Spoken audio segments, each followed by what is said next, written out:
بحبك يا رسول الله مطيم وزيارتي إياك كل مرادي صلی اللہ علیہ وسلم۔ اور وہ تصور ہے حضوری مجلس مصطفیٰ صلی اللہ علیہ وآلہ وسلم، ایک صوفی کے تصوف کی، ایک عارف کے عرفان کی، ایک سالک کے سلوک کی، ایک ولی کی ولایت کی سب سے کمال کی جو دلیل ہے، ان کی سب سے اعلیٰ رتبہ جو سمجھا جاتا ہے، وہ سید الانبیاء محمد مصطفیٰ احمد مجتبی صلی اللہ علیہ وآلہ وسلم کی مجلس مبارک میں حاضری اور آپ صلی اللہ علیہ وآلہ وسلم کے چہرے انور کی زیارت سمجھا جاتا ہے۔ اب آقا پاک علیہ الصلوۃ والسلام اپنی ظاہری حیات مبارکہ کے بعد اپنی قبر انور سے اپنے چاہنے والوں کو، اپنی محبت کرنے والوں کو، اپنی اطاعت کرنے والوں کو اور اپنی ذات بابرکات سے عشق کرنے والوں کو ان کے حصے کے مطابق زیارت عطا فرماتے ہیں۔ میرے بھائیوں، قرآن مجید زندگی کے یہ سبھی مراتب اور یہ سبھی مدارج بیان کرتا ہے کہ قرآن مجید نے انسانی زندگی کے کتنے درجات بیان کیے اور انسانی زندگی کے کتنے پہلوؤں کو بیان کیا۔ ایک پہلو قرآن مجید نے یہ بیان کیا کہ هل أتى على الإنسان حين من الدهر لم يكن شيئا مذكورا، کہ تحقیق انسان پر ایک زمانہ ایسا بھی گزرا ہے جس میں یہ کوئی قابل ذکر شے نہ تھا۔ ایک ایسا زمانہ بھی گزرا ہے انسان پر جس کو اولیاء کاملین نے اور مفسرین نے اعیان ثابتہ کا زمانہ کہا، کہ جب یہ قابل ذکر شے نہ تھا۔ اور ایک زمانہ اس کا قرآن نے وہ بھی بیان کیا، وَإِذَا أَخَذَ رَبُّكَ مِن بَنِي آدَمَ مِن ظُهُورِهِمْ ذُرِّيَّتَهُمْ وَأَشْهَدَهُمْ عَلَىٰ أَنفُسِهِمْ أَلَسْتُ بِرَبِّكُمْ قَالُوا بَلَىٰ شَهِدْنَا۔ اور اے محبوب، یاد کرو جب تمہارے رب نے اولاد آدم کی پشت سے ان کی نسل نکالی اور انہیں خود ان پر گواہ بنایا اور یہ فرمایا الستُ بربکم، کیا میں تمہارا رب نہیں ہوں؟ قالوا بلا شہدنا، تو ارواح مخاطب ہو کے کہتی ہیں کہ میرے مولا تو ہی ہمارا پالنے والا ہے، اور اس بات کی گواہ بن گئی۔ یہ کیفیت ہماری ارواح کے اوپر گزری ہے، ایک وقت ہماری روحوں پہ گزرا ہے، لیکن ہمیں اس عالم لطیف سے اس عالم کثیف میں اترنے کے بعد، اس عالم لاہوت سے اس عالم ناسوت میں اترنے کے بعد، یہ بات ہماری اسپرچول کانشیس کے اندر، ہماری روح کی یاداشت کے اندر تو موجود ہے، لیکن ہمارے بدن کی، ہماری یہ دماغ جو اس دنیا میں ہمیں ملا، اس کی یاداشت کے اندر تب تک نہیں آتی جب تک ہم اپنی عقل کو اپنی روح کے ساتھ ہارمونائز نہیں کر لیتے۔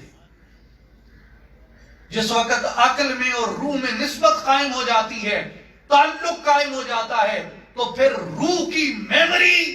عقل کی میموری پہ منکشف ہو جاتی ہے۔ تو پھر یہ عقل روح کی میموری کا، روح کی یاداشت کا مشاہدہ کرتی ہے تو یہ اس عالم کے اندر پہنچتی ہے، لیکن جب تک انسان اپنی روح کو زندہ و بیدار نہیں کرتا، اس وقت تک یہ اس زندگی کے احوال کو جان نہیں سکتا۔ لیکن اسے چونکہ قرآن نے بیان کیا تو یہ برحق ہے کہ اس وجود کے آنے سے پہلے بھی انسان کے اوپر ایک زندگی گزر چکی ہے، کہ انسان کی زندگی ایک مرحلے کے اندر نہیں بلکہ اس کی زندگی ایک تسلسل کے اندر ہے، جو مسلسل اپنی مسافرت کے مختلف درجے طے کرتا جاتا ہے. جیسے سلطان العارفین حضرت سلطان باہو رحمت اللہ علیہ فرماتے ہیں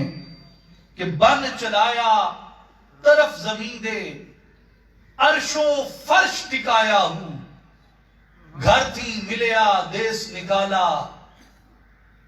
اساں لکھیا جھولی پایا ہوں، رونی دنیا نہ کر جیڑا، ساڈا اگے جی گھبرایا ہوں، اساں پردیسی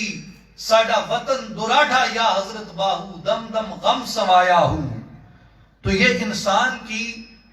مسافرت کے مختلف درجے ہیں جو حتیٰ کہ اس کی روح کی تخلیق سے بھی پہلے اس پہ بیتنا شروع ہوئے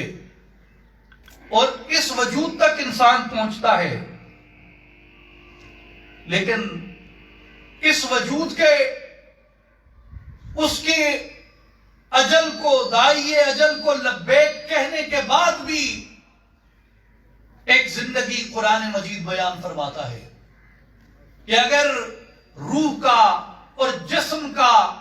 جب اس دنیا میں رابطہ منقطع ہو جاتا ہے اور یہ بت بظاہر بے جان ہو جاتا ہے، پھر اس پہ نماز ادا کی جاتی ہے اور پھر اس کو قبر میں دفنا دیا جاتا ہے، قرآن مجید یہ بیان فرماتا ہے کہ قبر میں جانے کے بعد تمہاری زندگی ختم نہیں ہو جاتی بلکہ زندگی کی ایک اور نوع تمہارے اوپر منکشف ہو جاتی ہے، زندگی کے ایک اور مرحلے کا آغاز ہو جاتا ہے، جسے علامہ اقبال رحمت اللہ علیہ نے آسان الفاظ میں بیان فرمایا کہ موت کو سمجھے ہیں غافل اختتام زندگی. غافل سمجھتے ہیں کہ موت سے زندگی کا اختتام ہوتا ہے، موت کو سمجھے ہیں غافل اختتام زندگی. فرمایا موت اختتام زندگی نہیں ہے یہ شام زندگی، صبح دوام زندگی. زندگی کی یہ شام ایک ہمیشہ رہنے والی زندگی کی صبح کا پیام دیتی ہے جسے قرآن مجید برزخ کہہ کے بیان فرماتا ہے. سنن ترمذی کے اندر حضرت ابو ہریرہ رضی اللہ تعالیٰ عنہ سے روایت ہے کہ قبر میں فرشتے آئیں گے، وہ آ کے آقا پاک علیہ الصلوۃ والسلام کی ذات گرامی کے بارے میں اس سے سوال کریں گے، اور اگر وہ یہ جواب دیتا ہے کہ اشہد ان لا الہ الا اللہ وان محمدا عبدہ ورسولہ، تو آقا پاک علیہ السلام نے فرمایا کہ ثم یفسح له فی قبرہ 70 ذراعا فی 70، فرمایا پھر اس کی قبر کو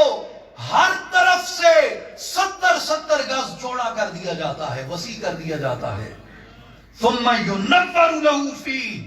اور اس کی قبر کو منور کر دیا جاتا ہے، اس کی قبر میں نور بھر دیا جاتا ہے. ثم يقال له نم، وہ جو فرشتے دو آئے ہوئے ہوتے ہیں حساب کتاب کرنے، وہ اس کو کہتے ہیں کہ اے بندہ مومن، اے بخشے ہوئے شخص، اب سو جا. فیقول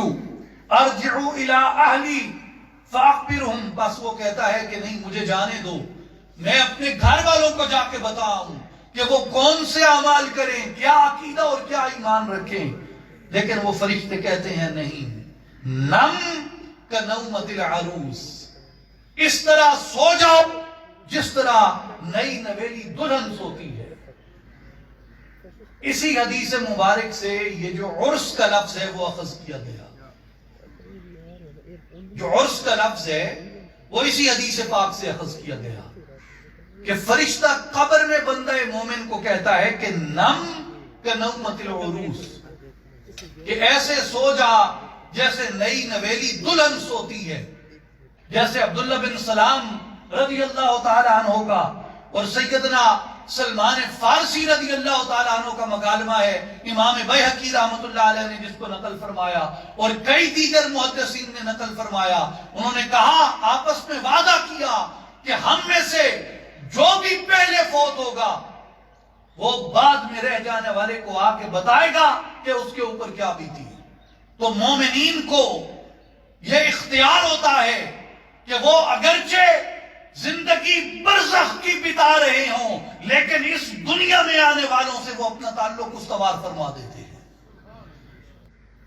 یہ سلطان العارفین حضرت سخی سلطان باہو رحمۃ اللہ علیہ کی تصنیف مبارک ہے عقل بیدار. عقل بیدار. اس عقل بیدار کتاب میں اس کے تقریباً اواخر کی طرف جاتے ہوئے حضرت سلطان العارفین سلطان باہو رحمۃ اللہ علیہ نے ایک پورا باب قائم کیا شرح حیات النبی صلی اللہ علیہ وسلم. پورا باب ایک قائم ہے اس میں شرح حیات النبی. اور شرح حیات النبی صلی اللہ علیہ وسلم میں حضرت سلطان باہو رحمۃ اللہ علیہ نے یہ بیان فرمایا کہ تمام امت کی حیات و زندگی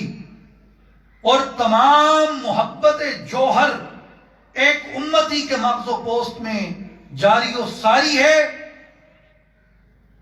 تمام امت کی حیات و زندگی اور تمام محبت جو ہر ایک امتی کے مغز و پوست میں جاری و ساری ہے اس کا دار و مدار حیات النبی صلی اللہ علیہ وآلہ وسلم کے عقیدہ کے اوپر ہے. یہ کون کہہ رہا ہے؟ سلطان العارفین حضرت سلطان باہو رحمۃ اللہ علیہ. میں فارسی عبارت بھی پڑھ دیتا ہوں. حیات النبی حیات النبی کے تمام امت را حیات و حیاتی و حب ازوست در مغز و پوست ہر کے حیات النبی را حیات نخواند و ممات داند خاک در دہن او. آپ فرماتے ہیں جو کوئی حیات النبی صلی اللہ علیہ وآلہ وسلم کا قائل نہیں ہے، حضور علیہ السلام کو مردہ سمجھتا ہے، اس کے منہ میں مٹی، دنیا و آخرت میں اس کا منہ کالا، وہ شفاعت محمد الرسول اللہ سے محروم شخص ہے. اور پھر فرمایا وہ منافق ہے اور وہ کاذب ہے. اور حضور علیہ السلام کا فرمان ہے الکذاب لیس امتی، جو کذاب ہوگا وہ میری امت سے نہیں ہوگا. اور حضرت سلطان العارفین فرماتے ہیں کہ جو حضور علیہ السلام کی حیات مبارک کا انکار کرتا ہے، حیات النبی کا انکار کرتا ہے، فرمایا وہ کاذب ہے، وہ بدبخت علم تصوف طریق تصرف سے بے خبر زندیق ہے کہ انبیاء اور اولیاء کی موت ان کا مرتبہ معراج اور مشاہدہ حضوری ہے، اس لیے کہ موت کے بعد انبیاء اور اولیاء کو سیر درجات میں ترقی اور دائمی زندگی حاصل ہوتی ہے جس سے وہ ہمیشہ زندہ رہتے ہیں اور بندے اور رب کے درمیان دونوں جانب تعلق قائم رکھتے ہیں. اس لیے جب بھی کوئی آدمی پورے اخلاص اور یقین کے ساتھ حضور علیہ السلام کو کہتا ہے، حضور علیہ السلام کو یاد کرتا ہے، اور غور کیجئے ہر کے با اخلاص بالیقین حضرت محمد الرسول اللہ صلی اللہ علیہ وآلہ وسلم را یاد کند و فریاد رس یا رسول اللہ صلی اللہ علیہ وسلم. اور جو کوئی بھی مدد کے لیے حضور علیہ السلام کو پکارے اور کہے یا رسول اللہ صلی اللہ علیہ وسلم، کیا کہے؟ کیا کہے؟ کیا کہے؟ کیا کہے؟ کیا کہے؟ کیا کہے؟ فرمایا جو کوئی بھی حضور علیہ السلام کو فریاد کر کے پکارے اور کہے یا رسول اللہ صلی اللہ علیہ وسلم، تو بے شک حضور علیہ السلام اپنے جمی لشکر اصحاب اور امام حسن و حسین سمیت اس بندے کی مدد کے لیے جلوہ گر ہو جاتے ہیں. اور فریادی اگر چشم بینا رکھتا ہے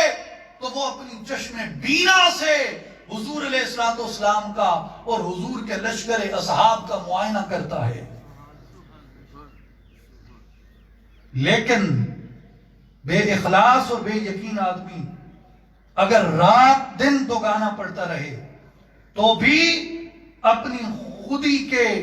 حجاب میں گرفتار رہے گا، مگر مرشد کامل اپنے طالب کو باطنی توفیق کی راہ سے حضرت محمد الرسول اللہ صلی اللہ علیہ وآلہ وسلم کی مجلس پاک میں پہنچا دیتا ہے۔ اس حقیقت کو مردہ دل احمق کیا جانے، اس حقیقت کو مردہ دل احمق کیا جانے۔ اور اسی سے ملتی جلتی ایک بات، حضرت سلطان العارفین رحمۃ اللہ علیہ نے اپنی تصنیف مبارک کلید التوحید کلام، یہ آپ کی تصنیف مبارک ہے کلید التوحید کلام، اس کے اندر بھی آپ نے پوری شرح و بسط کے ساتھ اس کو بیان فرمایا، اور آپ فرماتے ہیں کہ معلوم ہوا بے دین لعین منافق، بے دین لعین منافق بے یقین ہوتا ہے کہ وہ حضور علیہ السلام کا نام سن کر خوش اور شادمان نہیں ہوتا۔ ہائے دشمن احمد پہ شدت کیجیے، ملحدوں سے کیا مروت کیجیے، ذکر ان کا چھیڑیے ہر بات میں، چھیڑنا شیطان کا عادت کیجیے، غیظ سے جل جائیں بے دینوں کے دل، یا رسول اللہ کی کثرت کیجیے۔ حضرت سلطان العارفین سلطان باہو رحمۃ اللہ علیہ نے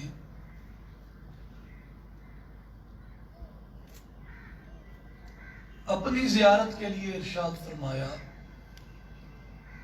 کہ ہر کے بیند روئے من شد اولیاء، کہ جو بھی محبت و ایمان سے میرے چہرے کو دیکھتا ہے شد اولیاء، اس کو ولایت نصیب ہو جاتی ہے۔ وجہ روئے من و روئے رحمت مصطفیٰ، اس لیے کہ میرا چہرہ رحمت مصطفیٰ صلی اللہ علیہ وآلہ وسلم کے رنگ میں رنگا ہوا اور اس نور سے منور ہے۔ تو اولیاء کے، صالحین کے جو چہرے ہوتے ہیں وہ رحمت الہی ہوتی ہے، اور اذا رأوا ذکر اللہ، جب انہیں دیکھا جاتا ہے تو اللہ کا ذکر زبانوں پہ جاری ہو جاتا ہے۔ تو ہم اختتام کی جانب بڑھتے ہوئے اپنے آقا و مولا صلی اللہ علیہ وآلہ وسلم کی بارگاہ اقدس میں حسنین کریمین کا صدقہ یہ دعا کرتے ہیں، یا رسول اللہ صلی اللہ علیہ وسلم، ہمیں اپنی زیارت سے محروم نہ فرمائیے گا، ہمیں اس چہرہ انور کا زیارت، اس چہرہ انور کا دیدار نصیب فرمائیے جسے دیکھ کے سرداروں نے سرداریاں چھوڑ دی، جسے دیکھ کے علماء کے علم نے رحمت الہی کی تصدیق کی، جسے دیکھ کے گناہگاروں کو نیکی کی رغبت ملی،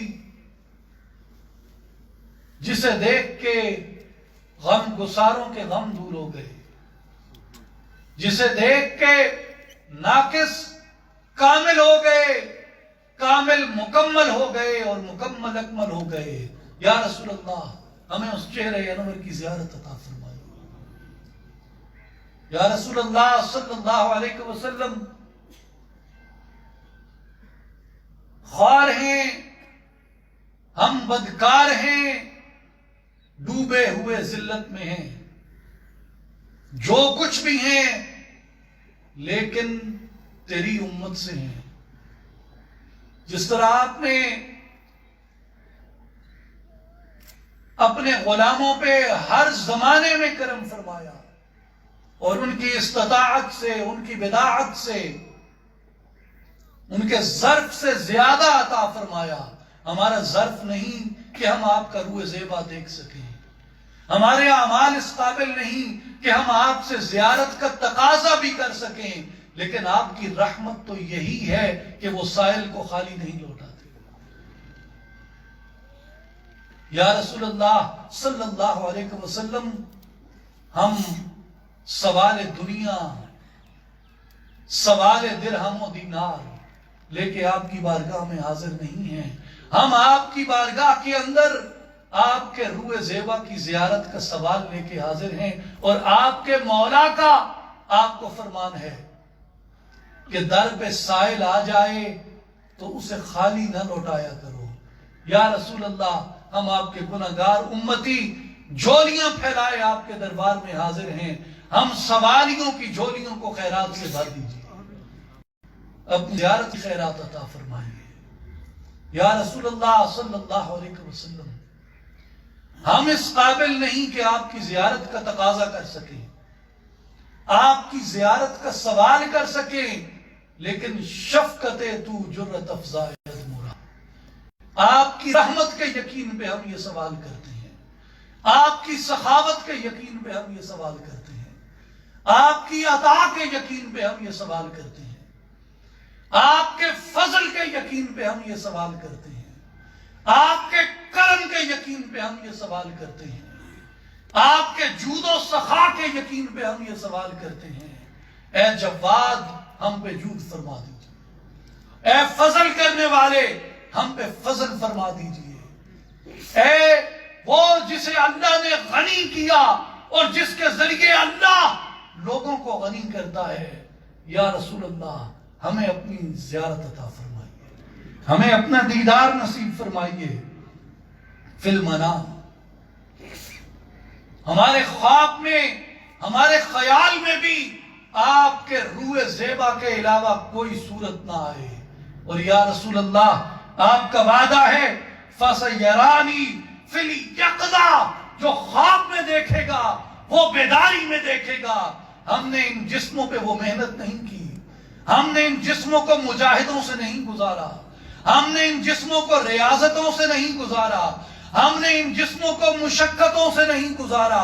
آپ کی شایان شان آپ کا ذکر نہیں کیا، آپ کی شایان شان آپ پہ درود و سلام کے نذرانے نہیں بھیجے، آپ کی شایان شان محافل نہیں سجا سکے، آپ کی شایان شان پیکر عمل نہیں بن سکے، لیکن یا رسول اللہ، یہ آنکھیں آپ کو دیکھنے کے لیے ترستی ہیں۔ ہم ان خوش نصیبوں کی طرح نہیں جو عرب کے ریگزاروں میں، جو ان سنگلاخ چٹانوں اور پہاڑوں میں آپ کے سلام کے لیے دور دراز سے حاضر ہوتے تھے۔ یا رسول اللہ، آپ کا در زیبا ہر ایک گناہگار پہ کشادہ تھا، ہر ایک امتی پہ کشادہ تھا، آپ کی زیارت ہر ایک امتی آ کے کرتا تھا۔ یا رسول اللہ صلی اللہ علیہ وسلم، ہم اس زمانے میں پیدا نہ ہوئے، ہم اس سے 14 صدیاں بعد اس زمین کے اوپر آئے ہیں، لیکن دل میں اسی لقاء کی تڑپ رکھتے ہیں، دل میں اسی لقاء کی تمنا رکھتے ہیں، آپ کی زیارت کی تمنا رکھتے ہیں، آپ کے خلفائے راشدین مہدیین کی زیارت کی تمنا رکھتے ہیں، آپ کے نواسوں حسنین کریمین کی زیارت کی تمنا رکھتے ہیں۔ یا رسول اللہ، جن کو آپ نے مجدے جنت عطا کیا، جن کو آپ نے خوشخبری عطا کی، ہم اس مبارک 10 لوگوں کی جماعت کی زیارت کی تمنا رکھتے ہیں جنہوں نے آپ کے ساتھ ہجرت فرمائی۔ ہم ان مہاجرین کی زیارت کی تمنا رکھتے ہیں جو آپ کے انصار بنے، ہم ان انصار کی زیارت کی تمنا رکھتے ہیں۔ یا رسول اللہ، جو آپ کے دائیں بائیں کھڑے ہو کے آپ کے محافظ بنے، اس دین کے محافظ بنے، حق و باطل کے پہلے معرکہ بدر میں آپ کے ساتھ اترے۔ یا رسول اللہ، ہم بدر کے شہداء کی زیارت کی تمنا رکھتے ہیں، ہم بدر کے غازیوں کی زیارت کی تمنا رکھتے ہیں، ہم ان لوگوں کی زیارت کی تمنا رکھتے ہیں جو آپ کے ساتھ کھڑے ہو کے تیر چلاتے اور آپ کی مبارک زبان انہیں فرماتی، اے سعد، تجھ پہ میرے ماں باپ قربان ہوں۔ یا رسول اللہ، ہم سعد بن ابی وقاص کی زیارت کی تمنا رکھتے ہیں جو آپ کے جیش کا پہلا سالار تھا، ہم اس سیدنا امیر حمزہ کی زیارت کی تمنا رکھتے ہیں۔ یا رسول اللہ، ہم خبیب کی، زید کی، اسامہ کی رضی اللہ عنہم ان کی زیارت کی تمنا رکھتے ہیں۔ یا رسول اللہ صلی اللہ علیہ وسلم، ہم ان آنکھوں کی زیارت کی تمنا رکھتے ہیں جن آنکھوں نے آپ کو دیکھا۔ ہم ان ہونٹوں کی زیارت کی تمنا رکھتے ہیں جنہوں نے آپ کے قدم چومے، جنہوں نے آپ کے ہاتھ چومے، جنہوں نے آپ کا شکم چوما، جنہوں نے آپ کی مہر نبوت کو بوسے دیے۔ یا رسول اللہ، ان ہونٹوں کا دیدار عطا فرمائیے، ان آنکھوں کی زیارت عطا فرمائیے، اور ہماری ان ٹوٹے پھوٹے حقیر لفظوں سے اپنے محبوب مصطفیٰ کی بارگاہ میں یہ التماس ہے کہ یا رسول اللہ صلی اللہ علیہ وسلم، آپ کے نام لیوا بن کے زندہ ہیں، آپ کا نام لے کے جیتے ہیں، ہم پہ کرم فرمائیے، ہم پہ فضل فرمائیے، ہم پہ جود و سخا فرمائیے، ہم پہ یہ عطا فرمائیے کہ جب ہم اس دنیا سے جانے لگے تو ہمارے سامنے آپ کی صورت زیبا ہو، جب قبر میں اتارے جائیں تو آپ کی رحمت ہماری حفاظت کرے، جب قبر میں نکیرین آئیں ہم سے سوال کریں کہ اس شخص کے بارے میں تم کیا کہتے تھے، یا رسول اللہ فضل فرمائیے، اپنی روح زیبا کی معرفت سے مالا مال فرمائیے گا۔ یا رسول اللہ، جب ہم اٹھیں تو بھی آپ کا روح زیبا ہماری آنکھوں کے سامنے ہو۔ یا رسول اللہ، جب میدان حشر میں جمع ہوں، جب زبانیں آتش پکار رہی ہوں، ہماری نگاہیں اس وقت بھی آپ کے چہرے انور پہ جمی ہوں۔ یا رسول اللہ، یا رسول اللہ انظر حالنا، یا حبیب اللہ اسمع قالنا، اننا فی بحر ہم مغرق، خذ یدینا سہل لنا اشکالنا، ز مہجوری برآمد جان عالم، ترحم یا نبی اللہ ترحم۔ ان اللہ وملائکتہ یصلون علی النبی یا ایہا الذین آمنوا صلوا علیہ وسلموا تسلیما۔ اللہم صل علی سیدنا و مولانا محمد وعلی آل محمد، الصلاة والسلام علیک یا رسول اللہ وعلی آلک و اصحابک یا حبیب اللہ یا محبوب اللہ، وآخر دعوانا ان الحمد للہ